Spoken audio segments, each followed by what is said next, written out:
Hello, folks. I'm Andy Larson, local food systems and small farms educator for University of Illinois Extension.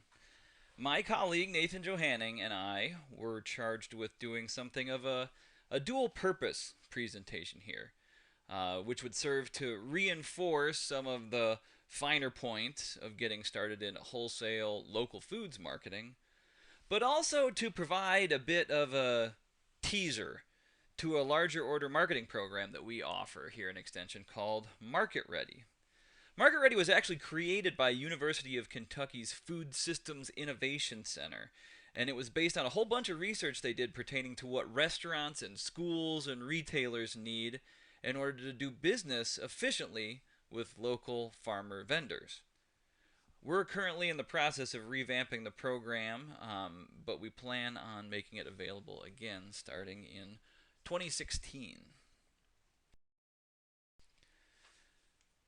You're all certainly well aware that the demand for local food continues to grow. But nowadays, household and consumers are really not the only buyers looking in to get in on the action. Restaurants, natural food stores, conventional groceries, and even schools and institutions are looking to source locally produced food products. And there's a particular emphasis on fresh fruits and vegetables in this day and age. However, each of these larger order markets comes with its own set of rules, expectations, and other complications. Not to mention some of the updated food safety considerations coming down the pipe with the Food Safety Modernization Act. If you haven't heard of that already, you soon will. So, each of these opportunities comes with new demands on your time, and they're also going to require constant attention to satisfy what are inevitably changing needs. There are a lot of reasons that large scale customers are getting into the local foods game. The big one being that people are asking for local foods. Where were these carrots grown? What's the story behind these microgreens? Is the chicken local? However, getting their hands on locally grown product may be a new thing to many chefs and retailers and school lunch planners. They're very used to calling larger food service companies and supply houses.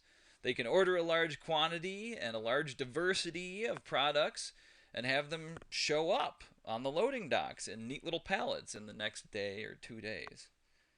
This level of service, not to mention the low prices available through large volume suppliers, are very hard points for the local farmer to compete with.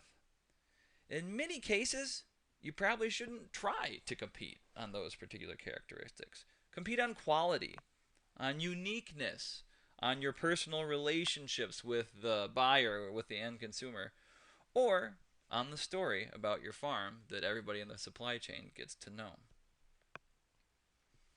Still, even though you have a different hook and potentially a dedicated consumer demand, you still have to be able to supply a volume of product that's going to keep those grocery store shelves or those restaurant pantries stocked for a week or so. You have to consider the traffic that your wholesale customer is going to experience on a daily basis or on a weekly basis, and continuously make sure that they can deliver on their promise of local product to their consumers. You and your wholesale customers have to make each other look good.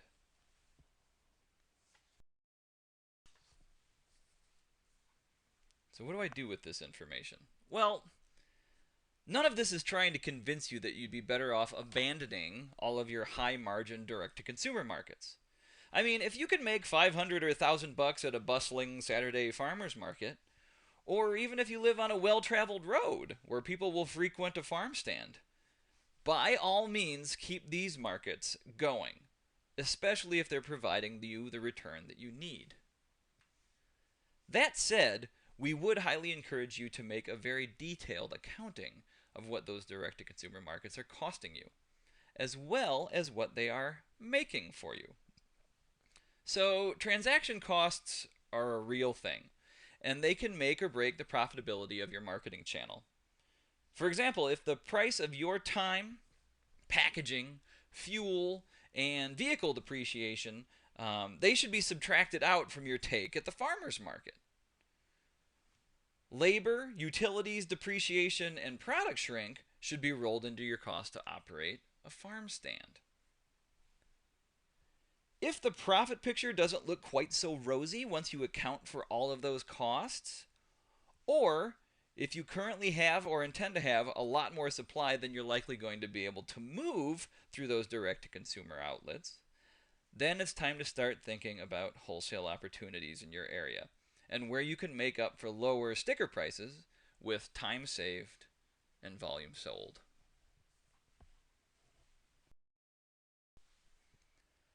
So this is the complete list of modules that are included in the original iteration of the Market Ready program. So even though we're redoing the delivery element of this curriculum, this list of topics is probably going to stay largely the same because they're all quite important to wholesale marketing. However, since this is just a teaser and we don't want you to have to sit and listen to my voice on a recording for hours on end, we're just going to touch on a few of the high points that are particularly useful to emphasize in a class like this. So today, we're going to talk about communication, packaging, labeling, pricing, delivery, and invoicing. And I'm going to try and do it in 30 minutes or less. Start your timer. Okay, so the original creators of Market Ready did lots of surveys and interviews and focus groups, and they ended up with some really great quotations that nicely capture the perspectives of wholesale buyers looking to purchase local food products. So you'll see some examples of these quotations throughout the different modules in Market Ready. All of these statements emphasize the absolute necessity for communication between the farmer and the buyer.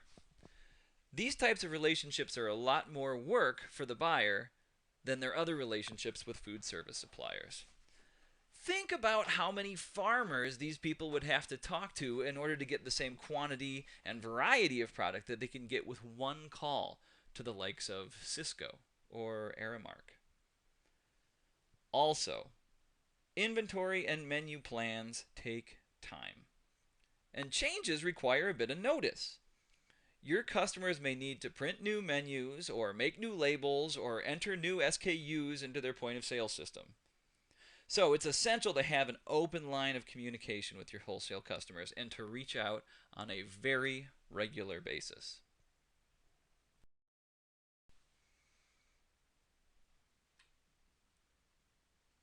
Especially as new farmers, most people in this course are not going to have the luxury to rest on their laurels and wait for chefs and retailers to call them.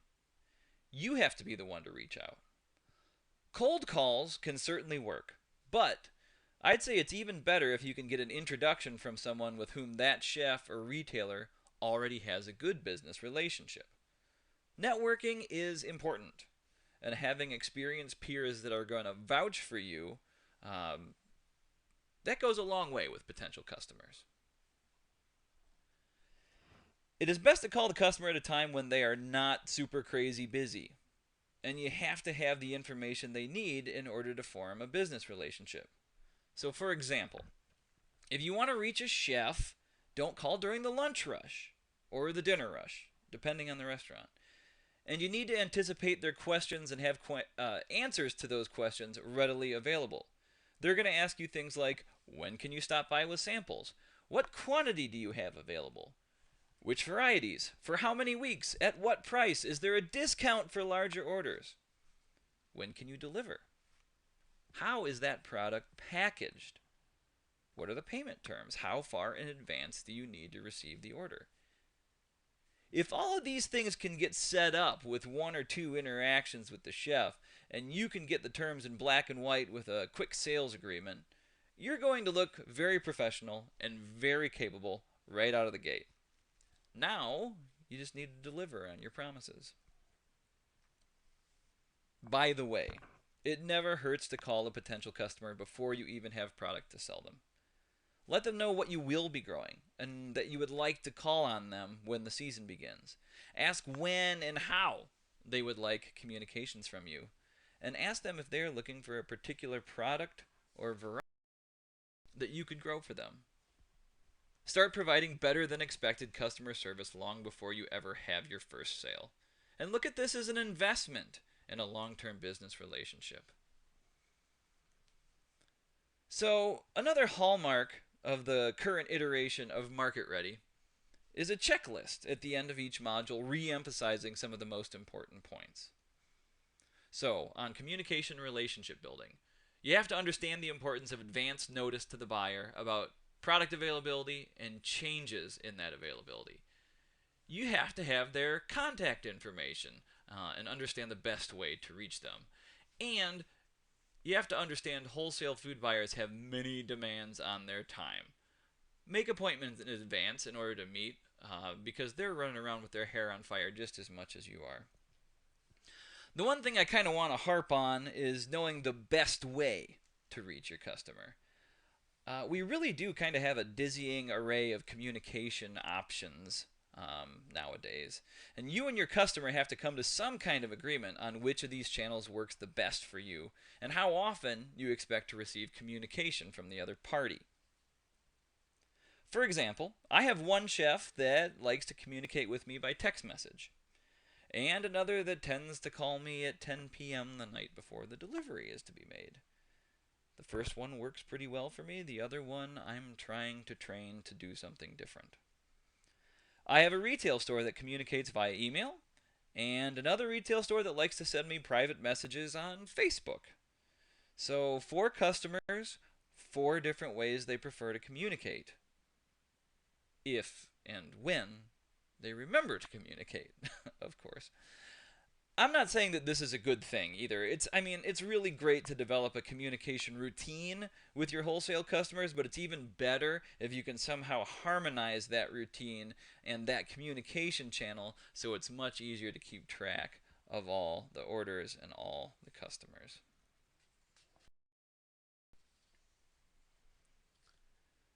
Moving on to packaging. The next market ready module is something that you need to think about pretty thoroughly in advance, especially if your customers are used to receiving products that are packaged in an industry standard format.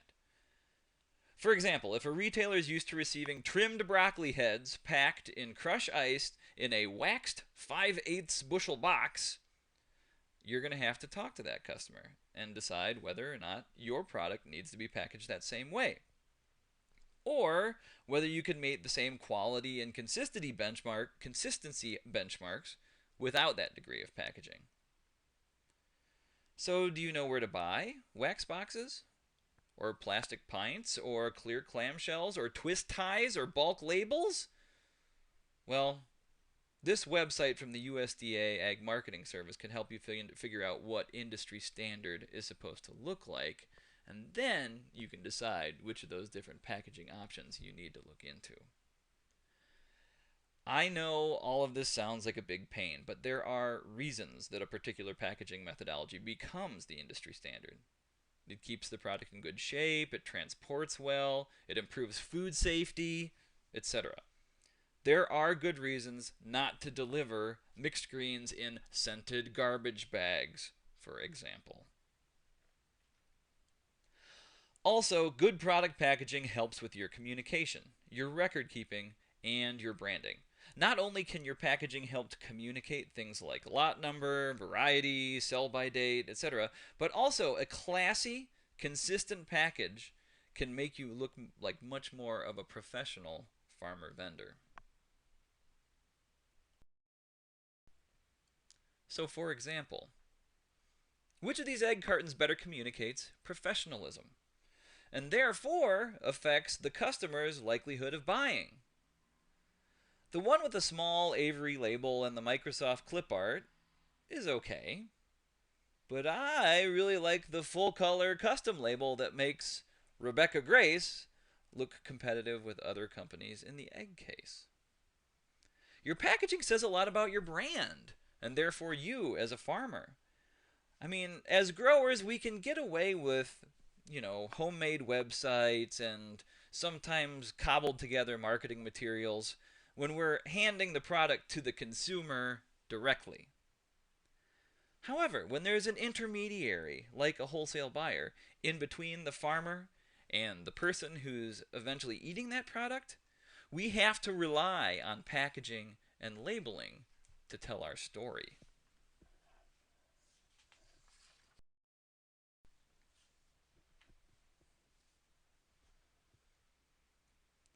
All that said, sometimes your customers do not need for you to go to the extent that the USDA standards dictate. Maybe they want less packaging so that they don't have to open a bunch of bags or boxes. Maybe they're going to repackage the product.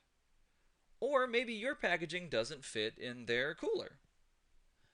Whatever the reason, make sure that the format in which you deliver the product communicates to the customer that you are a professional. You're willing to meet their needs without ever diluting your farm brand.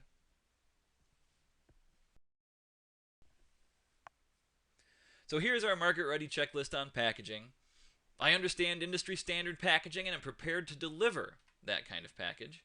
I did indeed ask the buyer how they want those products packaged.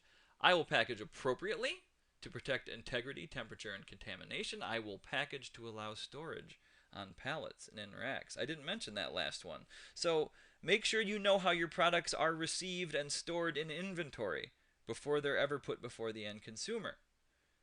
It's hard to handle a pallet of bags or a bag of boxes. You get my drift.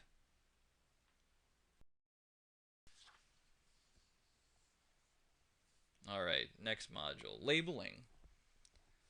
Labeling generally goes hand in hand with packaging, and how those labels and packages look and work together as an item is going to go a long way communicating your professionalism as a farmer vendor. In addition to maintaining your image and your brand, your label should serve to communicate information that is desirable to the consumer and essential to you as the producer. So, for example, your label may indicate that you're certified organic, which is important to some consumers. But it may also have a field number or a lot number, which is really probably of no concern to the consumer. However, if you ever need to conduct a recall for food safety reasons, those lot numbers are going to become extremely important to you and to your wholesale customers. There's no better way to ruin your reputation as a food provider than for somebody to get sick with a foodborne illness. Labels, including the ink, the paper the ink is printed on, and the adhesive that sticks the thing to your package, have to be able to withstand all sorts of conditions.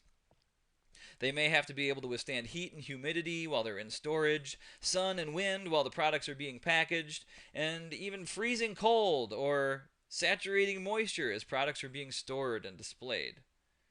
So if your label doesn't look as good when the end consumer is putting that product in their fridge as it did when you received that box of labels from the printer, then either you or your label are not doing your job right. Another thing about labels is they have to communicate a ton of information and maintain your brand.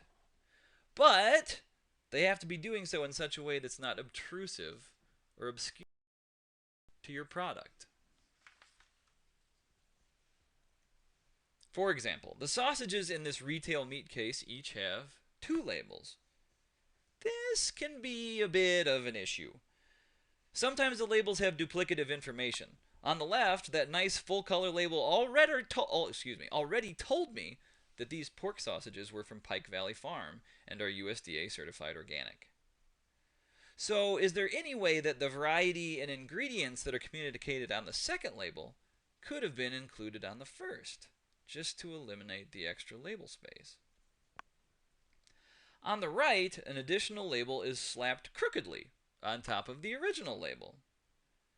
So this may well have been done intentionally so that that processor stamp was still viewable, but in my opinion, it makes the product look kind of sloppy, and it does further obscure what's inside the package.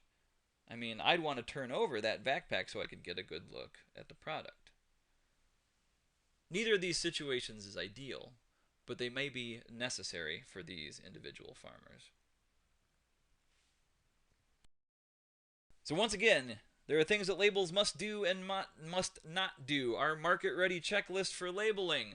I understand that labeling can build my farm's identity and improve product presentation. I have access to water-resistant labels that link my product with my farm, but don't get in the way. And I have explained to chefs terms like certified, sustainable, and other phrases and what they mean when used on my labels or my product packaging.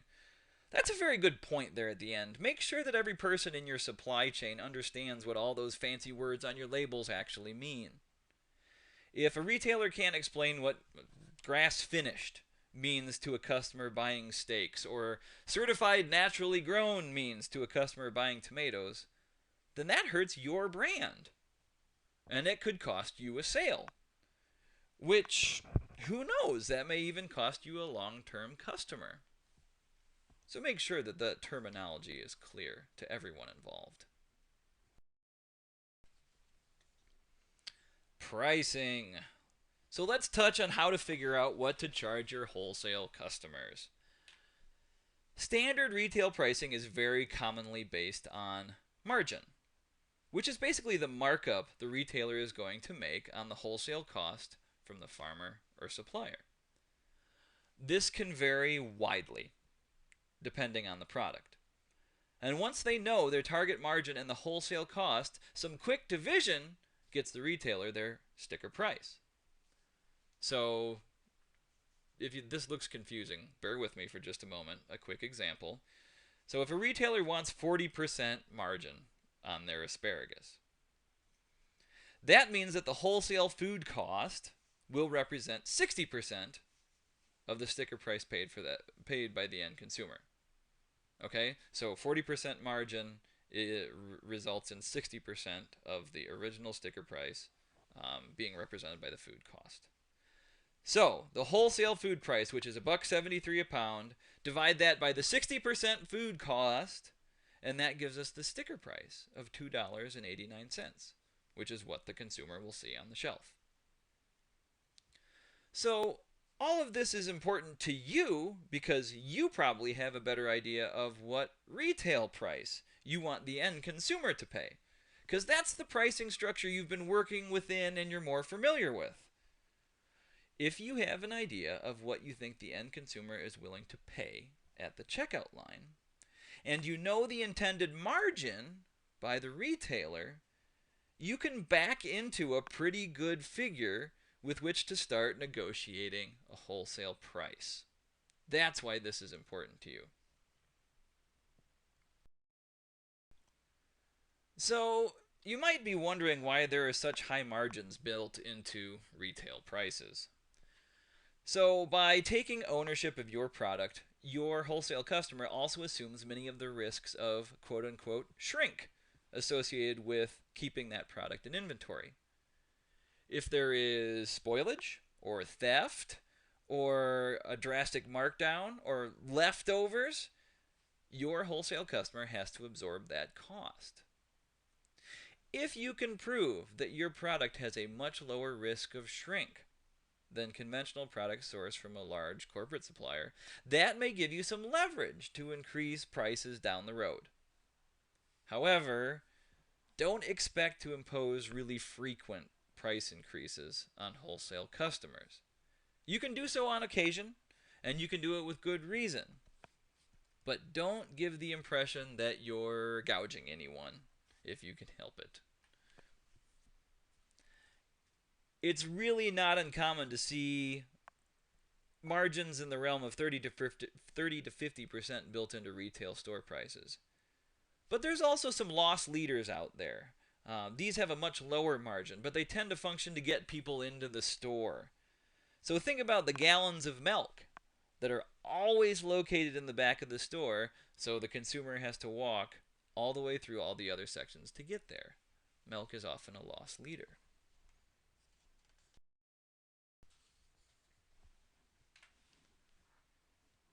If you're selling eggs for $9 or $10 a dozen at farmers markets in downtown Chicago, which, by the way, is totally possible, should you expect to receive those same prices from a restaurant or from a retailer? Probably not. Restaurants are still going to be expecting wholesale prices. They try to keep the cost of food low because they have to pay for staff, for infrastructure, for utilities, for shrink, like we mentioned earlier. But, depending on the theme and the format, some restaurants whose chefs and patrons are very committed to the idea of sourcing and eating local may indeed pay a premium for your product. So, it doesn't hurt to test those waters. However, when a chef is uncomfortable with your asking price, there's a good chance that they'll throw out what they would pay if they were buying from a food service warehouse. Now, when that happens, realistically, chefs are not asking you to meet or beat that price from Cisco or Aramark or whomever.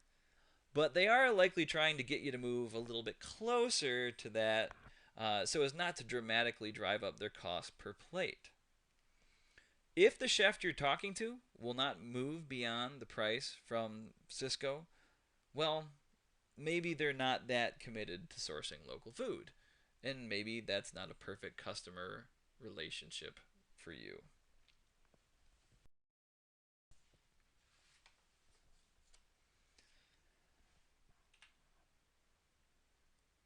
One thing I'd really like you to remember and have mentioned earlier, please do not fail to account for marketing and transaction costs. Your time has a value, or at least an opportunity cost. If you were paying someone to deliver your products to restaurants, what would you pay them? 10 or 15 bucks an hour? That's the opportunity cost. How many miles per gallon do you get with your diesel delivery truck? That's a cost. Or, instead of doing that, what is the IRS rate for per mile travel expenses? I think it's something around 55 or 56 cents at the moment. So, what I'm trying to get at is that the price you receive must cover not only your cost of production, but your marketing costs as well. Otherwise, you're losing money with every delivery you make, even if you don't see it on the surface. The cool thing about wholesale markets is that a product delivery and transaction can take place in, you know, 10 or 15 minutes, plus the drive. But that's still shorter than the 4 to 6 hours you'd be spending selling the same volume of product at a farmer's market, even if it's at a slightly higher margin.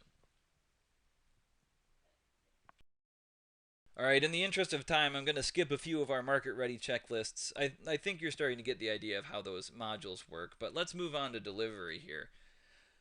It should come as no surprise to you that there are more and less efficient ways to bring product to market. But there are pros and cons to each. Your Prius can't move pallets onto loading docks. And your refrigerated box truck can't get 55 miles to the gallon. So, depending on your scale, you may already have a vehicle which can, with a little bit of careful planning, get your products satisfactorily to market, whereas a refrigerated box truck may be out of your financial reach for a while. If that's the case, don't let perfect get in the way of good enough. Use your car for as long as it will suffice to move your product.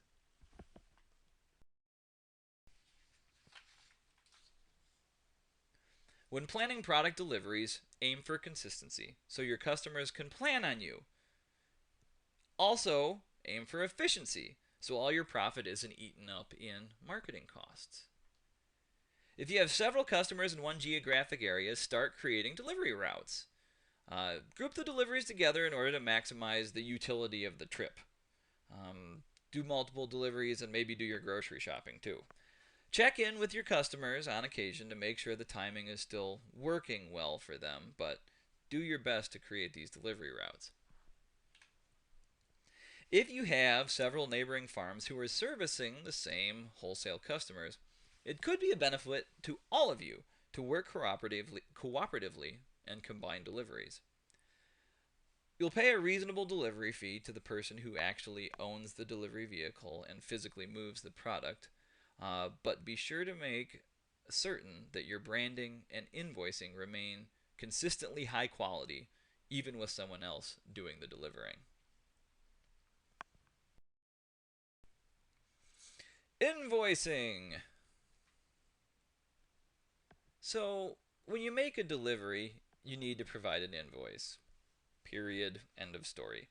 There are not many restaurateurs or retailers who can keep the number that they owe you in their head long enough to even get back to their desk and write you a check. I mean, they have a ton of things to think about. And honestly, being a small farmer vendor, your delivery is probably not the biggest one that they're worried about today. As a matter of fact, many of your wholesale customers may not pay you right then and there. Some would prefer to mail you a check or simply pay you upon the next delivery the following week. Be aware of what your business can absorb in terms of accounts receivable and come to an agreement on payment terms before you deliver the product to your customer. An invoice doesn't have to be fancy, but it does have to tell what was delivered, the amount owed, and the contact information for remitting payment. It's very easy to download serviceable, even customizable invoice templates from the internet. And most word processing software even includes a few of them. But since you've already heard me harp on record keeping, it should probably not surprise you when I encourage you to use good accounting software to create and record your farm invoices. QuickBooks, which is a paid product, and Wave Accounting, which is a free online product, are both pretty good.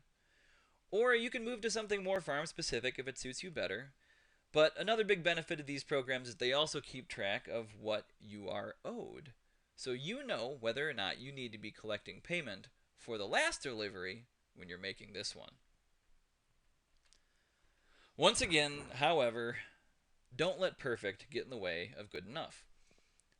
If you and your customer are okay with little carbon copy receipt books and you can both keep track of your accounts that way, good enough.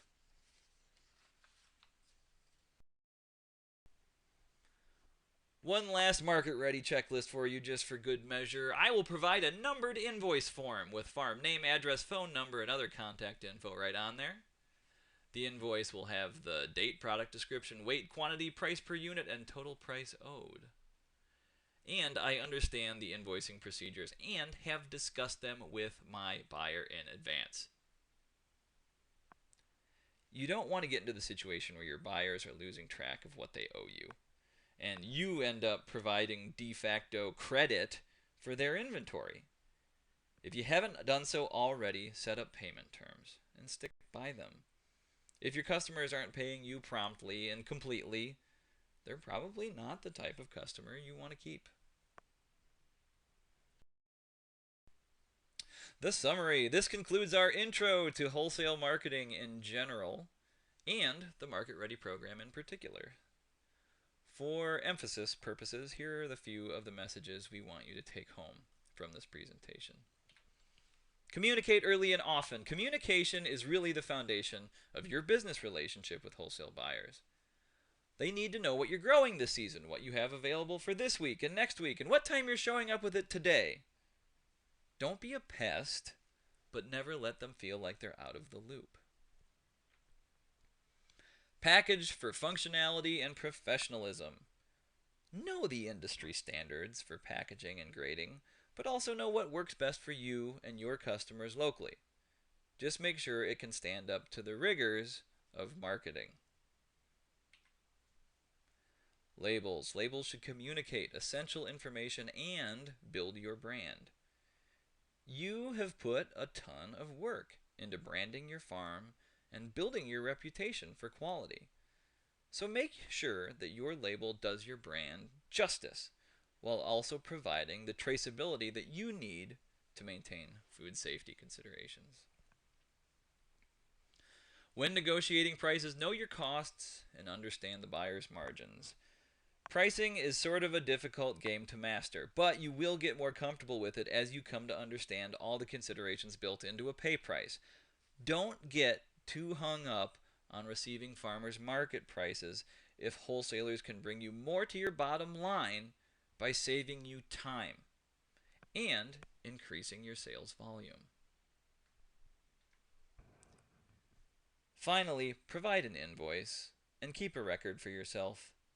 Invoicing may seem like just another aspect of record keeping, but this one is particularly important because it gets you paid.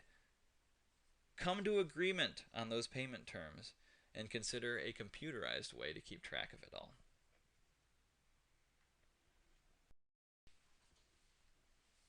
That's it for me. Thanks so much for your time and your attention. Please feel free to drop us a line if you have additional questions about wholesale marketing of local foods, or if you're interested in attending a Market Ready program. Best of luck in your continued local foods endeavors.